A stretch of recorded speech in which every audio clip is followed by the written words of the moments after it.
जय श्री राम। शंखनाद में आपका स्वागत है। विनेश फोगाट आजकल तड़प रही है, बेचैन है, परेशान है। ना तो राजनीति में कोई पूछ रहा है और ना ही कुश्ती संघ में कोई पूछ रहा है, ना मीडिया अटेंशन मिल रही है और पूरी तरह से अलग थलग पड़ी हुई है। अब जब हर जगह से विनेश फोगाट को बाहर निकाला जा रहा है तो उन्हें सरकार की याद आ गई, कुश्ती की याद आ गई और अपनी पुरस्कार राशि मांगने लगी। पेरिस ओलंपिक में जो वो हार कर आई थी, जो उनकी वजन उनका ज्यादा निकल गया था पेरिस ओलंपिक में, और वहां से लौटकर सरकार पर ही इसका इल्जाम लगा रही थी, वो विनेश फोगाट अब पुरस्कार राशि मांग रही है और ये मुद्दा विधानसभा में उठा रही है कि उन्हें सिल्वर मेडलिस्ट के तौर पर सम्मान दिया जाए। जब ये पेरिस ओलंपिक में हारी थी 50 किलोग्राम वर्ग में, इन्होंने आखिरी मैच से पहले ये कंपटीशन से बाहर हो गई थी क्योंकि 50 किलो वजन होना चाहिए था और इनका वजन 100 ग्राम ज्यादा था और भारत जीतते जीतते रह गया था और इनको सिल्वर मेडल भी नहीं मिला था। इसके लिए केस भी लड़ा था सरकार ने। तब ये यहाँ लौटी। सरकार की भलमनसाहत थी कि विनेश फोगाट के लिए घोषणा की कि सिल्वर मेडलिस्ट जैसा इनको सम्मान मिलेगा, लेकिन विनेश फोगाट ने आते ही सरकार पर ही इल्जाम डाल दिया कि मुझे मदद नहीं मिली या कुश्ती संघ में ठीक नहीं हो रहा है, क्योंकि चुनाव में सहानुभूति चाहिए थी और इन्हें लगा था मैं तो खेल मंत्री बन जाऊंगी, हरियाणा में चुनाव जीत जाएगी कांग्रेस। लेकिन अब कांग्रेस तो जीती नहीं, ये भी किसी तरह हारते हारते बची, तो अब पुरस्कार राशि मांगने पहुंच गई और विधानसभा में ये मुद्दा उठाया इन्होंने कि खिलाड़ियों को पुरस्कार राशि पर ध्यान देना चाहिए, खिलाड़ियों की पुरस्कार राशि पर, उनको दिए जाने वाले इनाम पर ध्यान देना चाहिए। और इन्होंने जो 8 महीने पहले मेडल हारा था, अब उन्हें इसका इनाम चाहिए। अब इस पर हालांकि हरियाणा सरकार ने, नायब सैनी सरकार ने इस पर घोषणा की है, कैबिनेट में इसकी चर्चा हुई है कि विनेश फोगाट को सिल्वर मेडलिस्ट वाला सम्मान मिलेगा और इसके लिए उन्हें 3 विकल्प दिए जाएंगे कि 4 करोड़ रुपए ले सकती है, या ग्रुप ए की नौकरी ले सकती है, या फिर शहरी विकास प्राधिकरण के तहत हरियाणा में कोई फ्लैट ले सकती है। अब ये जो खिलाड़ी सिल्वर मेडलिस्ट खिलाड़ी होते हैं उनके लिए ये 3 विकल्प होते हैं कि सरकार इनमें से कोई भी एक चीज इन्हें दे सकती है। लेकिन अब हरियाणा सरकार, भाजपा सरकार थोड़ी ज्यादा मेहरबान है, तो इनको विकल्प दिया जाएगा क्योंकि ये विधायक भी है, तो ये नौकरी तो ले नहीं सकती, तो विधायक ही छोड़नी पड़ेगी। इसीलिए अब ये 4 करोड़ का फ्लैट, 4 करोड़ रुपए या फिर सरकारी फ्लैट लेंगी।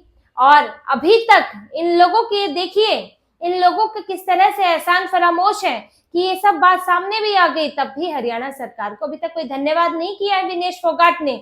लेकिन हरियाणा सरकार इन्हें 3 विकल्प दे रही है।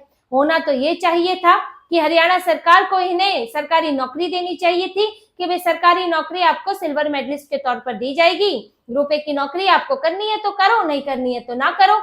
लेकिन फिर भी सरकार सम्मान कर रही है, खिलाड़ियों का सम्मान भारत में किया जाता है तो इनका भी सम्मान हो रहा है। लेकिन इसके बावजूद भी इन लोगों के रवैये में कोई सुधार नहीं है। इनका पूरा आप व्यवहार देखिए कि ये वही विनेश फोगाट है जो अपने मेडल बहाने जा रही थी गंगा नदी में, जो कह रही थी कि मुझे ये मेडल नहीं चाहिए, यहाँ पर खिलाड़ियों का सम्मान नहीं होता, यहाँ पर महिला खिलाड़ियों के साथ दुर्व्यवहार होता है, सेक्सुअल हैरेसमेंट के आरोप लगाए इन्होंने बृजभूषण शरण सिंह पर, उनको हटा भी दिया गया पद से, पुलिस में कंप्लेंट भी हो गई, मामला कोर्ट में भी चला गया, तब भी इन्हें चैन नहीं आया। तब भी ये जंतर मंतर पर बैठे रहे। इन्हें लगा कि कुश्ती फेडरेशन का जो अध्यक्ष है वो इन्हें ही बना दिया जाए, पूरी कुश्ती फेडरेशन पर इनका हक हो जाए और साथ में कांग्रेस जो है चुनाव भी जीत जाए हरियाणा में जाट जो है वो कांग्रेस के पीछे लामबंद हो जाए। और इसीलिए ये लोग इस स्तर तक गिर गए कि ये अपने मेडल बहाने गए थे, बजरंग पुनिया, विनेश फोगाट, साक्षी मलिक, और वहां पर कह रहे थे कि हम मेडल बहा देंगे और इन्हें जो ये मेडल बहा रहे हैं उन्हें देश से इनाम जरूर चाहिए। मेडल किसी खिलाड़ी का नहीं होता है, ये बहुत चालाकी करते हैं। देखिए मेडल मिल गया तो वो तो दर्ज हो गया कि ये सिल्वर मेडल जीत गई, गोल्ड मेडल जीत गई, तो वो तो रिकॉर्ड में दर्ज हो गया। अब मेडल तो एक वो सिक्का है, सिक्के की तरह है, आप उसे रख दें या बहा दें, उससे आपके नाम पे जो आप विजेता बने हैं वो तो हट नहीं जाएगा। यही जो साहित्यकार करते हैं, कप लौटा देते हैं, इनाम लौटा देते हैं, पुरस्कार राशि नहीं लौटाते हैं। जो इन्हें लाख रुपए, 2 लाख रुपए, 5 लाख रुपए मिलते हैं वो नहीं लौटाते हैं, कप लौटा देंगे बस, जो कि किसी काम का इन्हें लगता नहीं है और उसके लिए इनके मन में सम्मान भी नहीं होता है।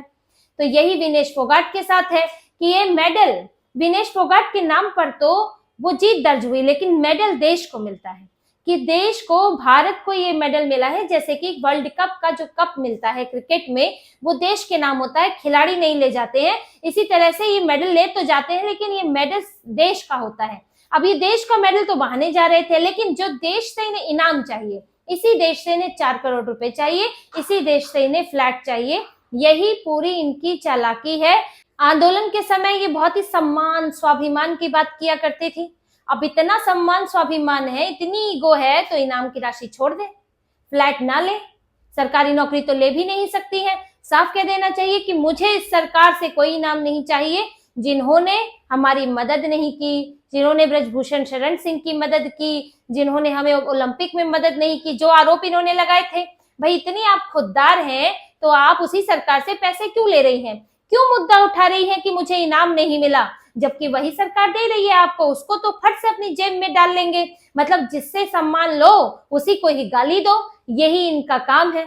और ये अपना कभी खिलाड़ी बन जाते हैं, कभी नेता बन जाते हैं, कभी अबला नारी बन जाती है, और हर तरह से फायदा उठाने की कोशिश करते हैं, और यही पूरा इनका पैटर्न है। और जब इन्हें अब लगा है कि राजनीति में तो लताड़ पड़ ही रही है, कांग्रेस जो इन्हें लाई थी, सिर पर बैठाया था, आज जो ये मांग रही है पैसे, सरकार से इनाम मांग रही हैं, जब ये पेरिस ओलंपिक से आई थी तब यही कांग्रेस के साथ खड़ी हुई थी। दीपेंद्र हुड्डा लेकर गए थे इन्हें, बड़े ही शानो शौकत से लेकर आए थे कि यही सम्मान कर रहे हैं, देश तो सम्मान कर नहीं रहा है।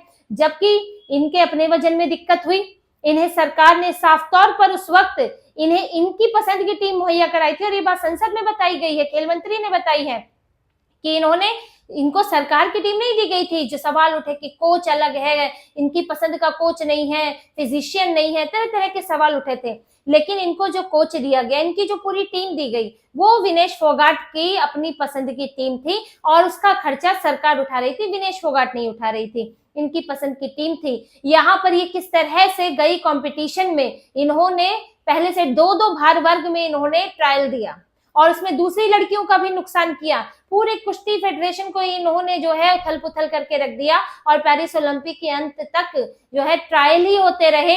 जो दूसरी कुश्ती खिलाड़ी हैं वो ठीक से प्रैक्टिस तक नहीं कर पाई, और ये सब इन्हीं लोगों के कारण हुआ था। भारत के पूरे कुश्ती के खिलाड़ी हैं, सब इनकी वजह से प्रभावित हुए। और जब ये वहां पहुंची तो वहां पर जब ये सिल्वर मेडल जीती, तो उसके बाद नाचना शुरू कर दिया था इनके समर्थकों ने कि जैसे सिल्वर मेडल तो जीता, लेकिन भारत सरकार हार गई।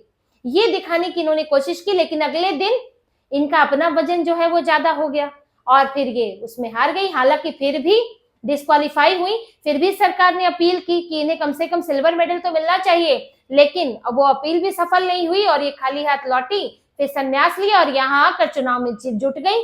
कांग्रेस ने सिर पर बैठा लिया। जाट जाट तो इन्होंने पहले ही कर रखा था कि जैसे इन्हीं के ही पिछलग्गू बने हुए हैं हरियाणा के सारे जाट, लेकिन हकीकत समझ में आ गई। और अब कांग्रेस का हाल यह है चुनाव हारने के बाद कि एक नेता प्रतिपक्ष नहीं बना पा रही है, अपने आप में बिखरी हुई है, निकाय चुनाव में बुरे हाल है। हुड्डा कह रहे हैं कि हमें तो हारना ही था, प्रचार नहीं किया गया, विनेश फोगाट को कोई स्टार प्रचारक नहीं बनाया गया, ना ही बजरंग पूनिया को। बजरंग पूनिया बिहार में कन्हैया कुमार के साथ घूम रहे हैं, हरियाणा से भाग चुके हैं, उन्हें तो लगा था राज्यसभा सांसद ही बना देंगे। और जुलाना में अलग इनके खिलाफ चल रहा है कि ये कोई मुद्दे ही नहीं उठाती है जुलाना के, सिर्फ एक वो कॉलेज का मुद्दा उठाया, उसमें भी पता चला कि वहां पहले से कॉलेज है, उसी की सीटें पूरी नहीं भर रही है। तो ये जुलाना में भी ये बहुत ज्यादा पसंद की नहीं जा रही है, और इनको अगली बार भी वहां से टिकट नहीं मिलेगा। तो हरियाणा में राजनीति से तो ये गायब है। कुश्ती संघ में जो इन्होंने व्यवहार किया है, तो इनके लिए वहां से भी विकल्प खत्म हो गए। अब ना इन्हें कोई वहां कोच बनाने वाला है, ना ही इन्हें संघ में कोई बोर्ड में जगह मिलने वाली है, क्योंकि जो रिटायर खिलाड़ी हो जाते हैं उनको जगह मिलती है, वो कोच बन जाते हैं, या फिर कई तरह की कमेटियां बनती हैं, उसमें उन्हें जगह मिलती है, उनके अनुभव का इस्तेमाल होता है। और ये विनेश फोगाट को भी मिलता, लेकिन इन लोगों ने क्या किया, ये पूरी तरह से सरकार के खिलाफ हो गए, देश के खिलाफ हो गए। तो इनको तो उसमें जगह मिलने से रही, अब ये करेंगी क्या, अब ये खाली पड़ गई हैं, अकेली पड़ गई हैं। तो अब इन्हें लग रहा है कि कम से कम जो करोड़ों रुपये आने हैं वही मिल जाए हमें। और फिर इसके लिए इन्होंने विधानसभा का इस्तेमाल किया, वहां पर चालाकी से ये मुद्दा उठाया, और फिर नायब सैनी सरकार ने कैबिनेट में इसकी चर्चा की। और इस पर भी इन लोगों से सरकार का एहसान तो छोड़ दीजिए, एक आप कृतज्ञता जाहिर करते हैं, धन्यवाद देते हैं, वो भी इनसे नहीं होता। जबकि महावीर सिंह फोगाट हैं, इनके ताऊ हैं, उन्होंने सरकार का धन्यवाद किया और उन्होंने बताया है कि हुड्डा सरकार और यहाँ भाजपा सरकार में अंतर क्या था। उन्होंने साफ तौर पर कहा कि हुड्डा सरकार में मुझे अपनी बेटी गीता बबीता के इनाम के लिए कोर्ट जाना पड़ा, ये स्थिति थी। हुड्डा सरकार में तो एक मैट तक नहीं मिला था हमें। और महावीर सिंह फोगाट कोई ऐसा नहीं कि वो कोई चुनाव लड़ रहे हैं, वो भाजपा के प्रवक्ता हैं, वो ये स्थितियां जानते हैं कि कांग्रेस की सरकार में कितना खिलाड़ियों को महत्व मिलता था और 2014 के बाद क्या बदलाव आया है। और यही बात उन्होंने कही कि हुड्डा सरकार अब तक की सबसे खराब सरकार थी और खिलाड़ियों पर बिल्कुल ध्यान नहीं दिया गया। और विनेश फोगाट को मेडल हारने के बावजूद भी उन्हें सिल्वर मेडलिस्ट का सम्मान मिल रहा है और उन्हें ये इतनी बड़ी राशि या फिर सरकारी फ्लाइट और चॉइस दी जा रही है। ऐसा नहीं है, सरकार चाहती तो चॉइस नहीं देती, कोई एक विकल्प दे देती, सरकारी नौकरी दे देती, तो विनेश फोगाट को कुछ नहीं मिलता, क्योंकि विधायकी वो छोड़ नहीं सकती और फजीहत हो जाएगी कि सरकारी नौकरी के लिए विधायकी छोड़ दी, तो वो कर नहीं सकती थी, तो कुछ भी नहीं मिलता। लेकिन फिर भी कुछ सम्मान किया उनका और उनको ही विकल्प दिए हैं। हालांकि जिस तरह से इनका रवैया है, इनको विकल्प दिए नहीं जाने चाहिए, क्योंकि ये लोग ना तो देश की सोचते हैं, ना ही ये लोग सरकार इनके लिए कुछ करती है, ये लोग उसका कोई सम्मान करते हैं। ये देश को भी नुकसान पहुंचाते हैं। कुश्ती फेडरेशन को प्रभावित किया और सरकार का, नेताओं का जो इनको मदद कर रहे हैं, सरकार की कोशिशों का, कुश्ती संघ का अपमान किया, वो अलग है। तो ऐसे एहसान फरामोश लोगों को बिल्कुल भी कोई मदद तो की नहीं जानी चाहिए, एक फॉर्मेलिटी कर देनी चाहिए थी। लेकिन अब सरकार का फैसला है, उनकी अपनी वजह है कि मामले को वो किसी और विवाद में ना ले जाकर उसे शांति से खत्म करना चाहते हो। और क्योंकि एक अंतर्राष्ट्रीय स्तर की खिलाड़ी भी है, तो इसका भी ध्यान रखा जाता है, तो शायद ये वजह रही होगी। लेकिन विनेश फोगाट की स्थितियां अब साफ दिखती हैं कि वो किस तरह से, इनके अंदर लालच कौंध रहा है, किस तरह से ये लोग देश का अपमान करते हैं, मेडल बहाते हैं और देश से ही पैसा चाहते हैं। सिर्फ स्वार्थ भरा है, सिर्फ लालच भरा है और इनके अंदर कुछ नहीं है। इन्हें सिर्फ सरकार से देश को लूटना है, पैसा चाहिए और देश के लिए करना कुछ नहीं है। और सिर्फ इनको कब्जे चाहिए, कुश्ती संघ में कब्जा हो जाए, हम मंत्री बन जाएं, यहाँ सब सिर्फ हमारी चले, हरियाणा पर ही पूरा कब्जा हो जाए, यही इनकी इच्छा होती है। लेकिन इन्हें सबक मिला और सबक इन्हें पेरिस ओलंपिक में भी मिला और सबक इन्हें हरियाणा की जनता ने भी सिखाया कि ये सब तमाशा करके, ये विरोध प्रदर्शन करके, जंतर मंतर पर नाचकर यहाँ चुनाव नहीं जीते जाते हैं, लोगों के लिए काम करना पड़ता है। और ये साफ दिख गया जैसे ही ये कांग्रेस में आई थी कि ये पूरा विरोध प्रदर्शन, इसके पीछे था कौन और इसका मकसद क्या था, ये साफ हो गया है। अब ये मामला, इनका सेक्सुअल हैरेसमेंट का मामला चल रहा है और वो चलता रहेगा, सच्चाई उसमें सामने आएगी। लेकिन राजनीतिक रंग इन्होंने उसे दिया और कांग्रेस की गोद में जाकर बैठ गए। अब उसी गोद में जो है इन्हें कांटे चुभने लगे हैं और इसीलिए अब ये इधर उधर फड़फड़ा रही है और बजरंग पूनिया भी इधर उधर घूम रहे हैं और इन्हें अब कोई ठिकाना तलाश कर रहे हैं कि कुछ तो मिले, क्योंकि यहाँ तो चुनाव में तो हो गया, अब आगे मिलने से रहा, तो कहीं किसी कुश्ती संघ में संपर्क बनाया जाए ताकि वहां कहीं कोई पद मिल जाए और फिर ये अपना थोड़ा सेटल हो सके, क्योंकि बाकी सब जगह तो इनका बंटाधार हो चुका है। तो इसी तरह की और खबरें और विश्लेषण आपके लिए लाते रहेंगे, हमसे जुड़े रहिए, सब्सक्राइब कीजिए, कमेंट कीजिए। बहुत बहुत धन्यवाद। जय श्री राम।